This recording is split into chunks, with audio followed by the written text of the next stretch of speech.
मां नर्मदा को प्रणाम करते हुए आज के जो संविधान के रचयिता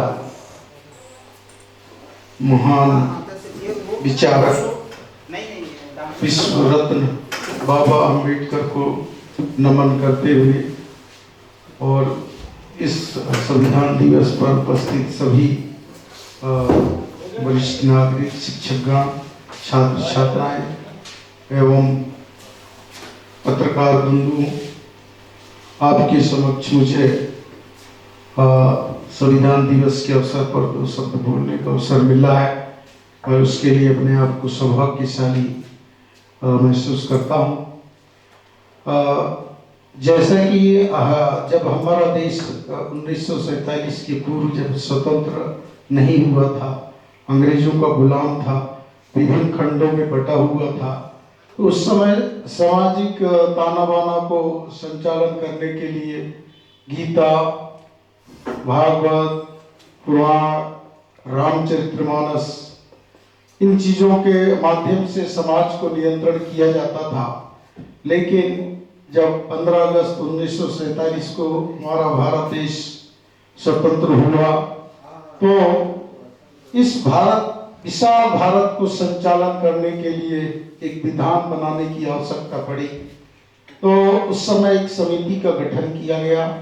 समिति में हमारे जो वरिष्ठ विचारक जो थे, वो उन लोगों के द्वारा कम से कम 5-6 अंतरराष्ट्रीय, जैसे ऑस्ट्रेलिया है, कनाडा है, अमेरिका है और जापान, इन यहाँ के जो संविधान है, इन संविधानों को अध्ययन किया गया।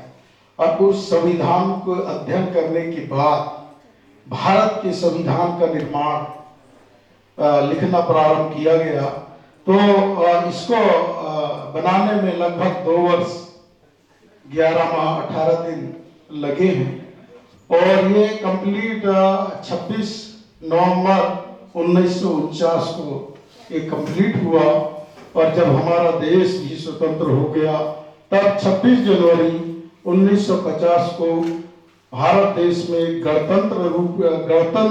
स्वतंत्र देश होने के बाद इस संविधान को लागू किया गया है।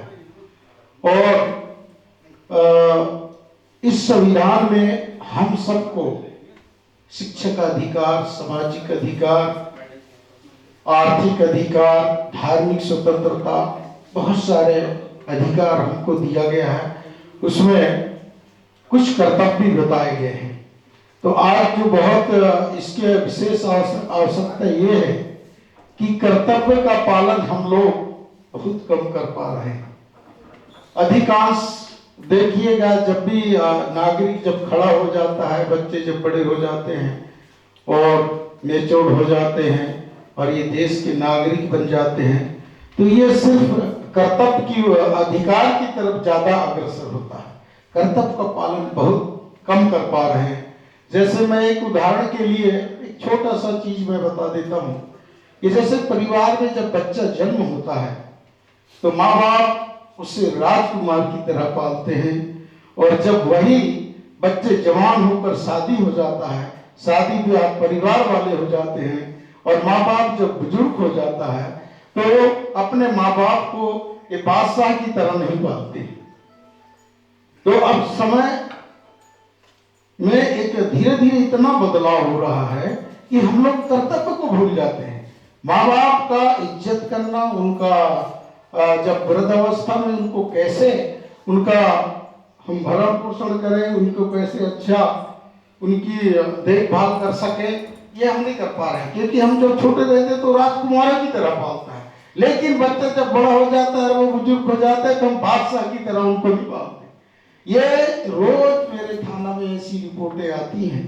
मैं देखता हूँ कि कोई माँ को मारता है, कोई पिता को मारता है, कोई बहन की हत्या कर रहा है। तो ये सुधार करने की आवश्यकता है।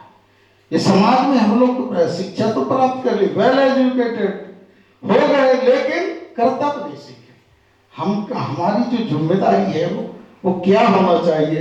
संविधान में लगभग 11 ऐसे बिंदु हैं जो हमारे कर्तव्य में आते हैं। अधिकार तो बहुत है, लेकिन अब जैसे आर्थिक अधिकार है, अब ज्यादा पैसा कमा लिए, आर्थिक स्वतंत्रता तो है, ज्यादा पैसा कमा लिए तो आपके पीछे ईडी लग जाएगी, इकोनॉमिक डिपार्टमेंट। और वो पूरा आप जितना छल छिद्र से कमाए हो, तो यह भी संविधान का एक पार्ट है।